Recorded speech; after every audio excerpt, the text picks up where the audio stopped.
Okay, so I want to make a little short video today about doing things that you don't like doing.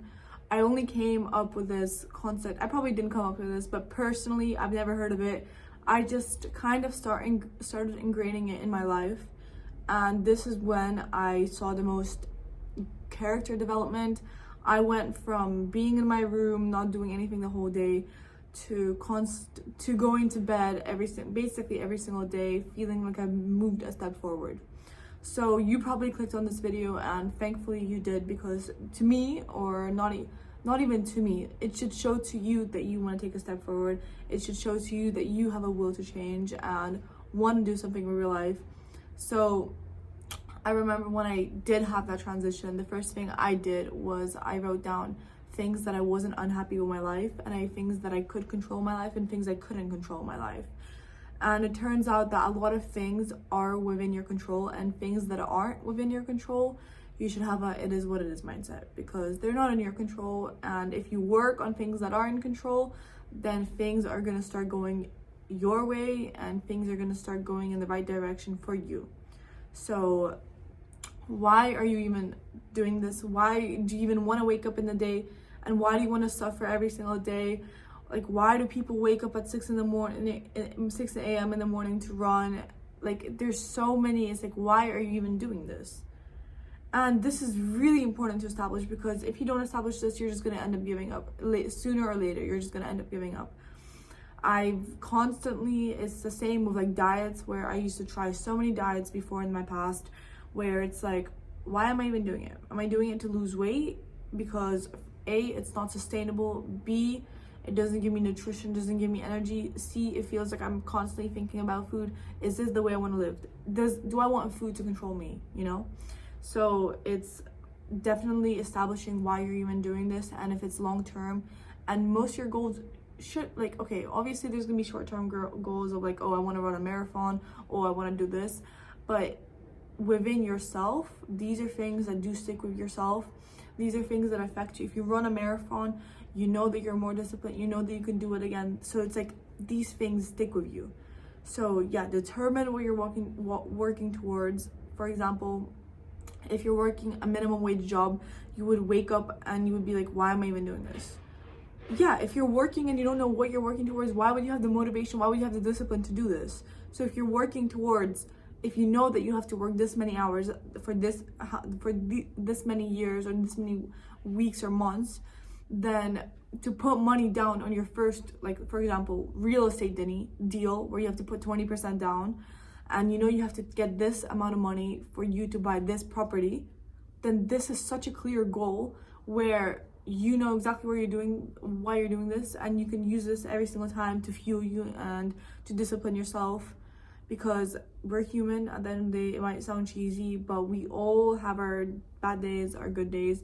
But it's still about beating those bad days, of where you let your feelings determine the outcome of your day. And it's about just continuing and pushing forward. So one thing is self-awareness. You would be surprised how many people lack self-awareness. And I used to lack self-awareness about what I enjoyed doing, what I didn't enjoy doing, how I acted in front of people, how I presented myself, what I wanted, what was my larger goal in life. And yeah, you can analyze it as much as you want, but at the end of the day, it is your actions, it's your experiences, it's your word, it's your thoughts that control you as a person and that builds you as a person. Because you're constantly changing, constantly evolving, and you should not be scared of that. This should be a good thing, because that means you can have a completely different version of yourself from 1 year if you consistently do things that you don't want to do. If you consistently push yourself, if you consistently suffer, if you consistently go do cardio when you don't want to do cardio, go work when you don't want to work, go do the little things, like don't press snooze, put your bed in the morning. These little things compound and compound and compound.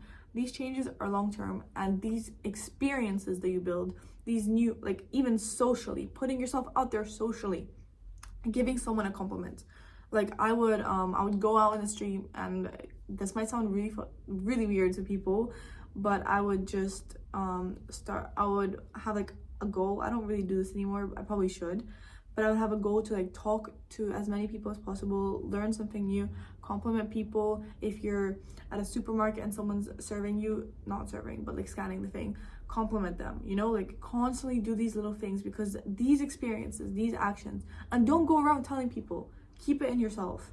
They build you as a person, and having this confidence within yourself really just has a reflection on every part of your life.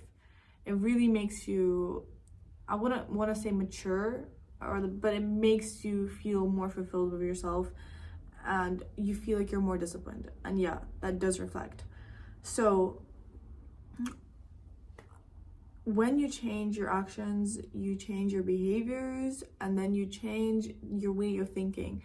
But just remember, it takes time. There's no such thing as overnight things. It just takes time. And you should be okay with this. This should be okay. This should not be scary for you, because you can do something blindfoldedly every single day, and you're asking yourself, why are you even doing this?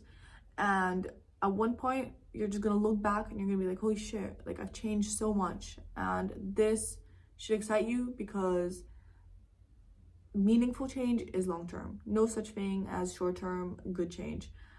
But yeah, I just wanted to go in here today and talk about this, because a lot of people are constantly looking at the fast way to change, or like simple method. There's nothing like that. And when you do things that you don't want to do, it genuinely builds you as a person. It builds your character. It builds your development. So you have to also, you have to identify what it is you don't want to do and why you don't want to do it, and then do it. And yeah, it's gonna be hard at the start. All good things are always hard at the start, but it gets easier, it gets better. And then I like, even now, you know, I'm like laying in bed, I'm comfortable, like it's at the end of the day, and then in my head tells me that I forgot to do this, or like I have to do like this like little task, and I'm like, okay, like I can do that after. But then, because I've continuously done this, my mind just tells me that like, no, this is just something that you don't want to do. So then I just get up and do it. And yeah, this might sound kind of, I don't know, not hardcore, but it just sounds like you're being harsh with yourself. But most of the time, discipline is the best form of self-love. Not to end it on a cheesy note, but hopefully you learned something.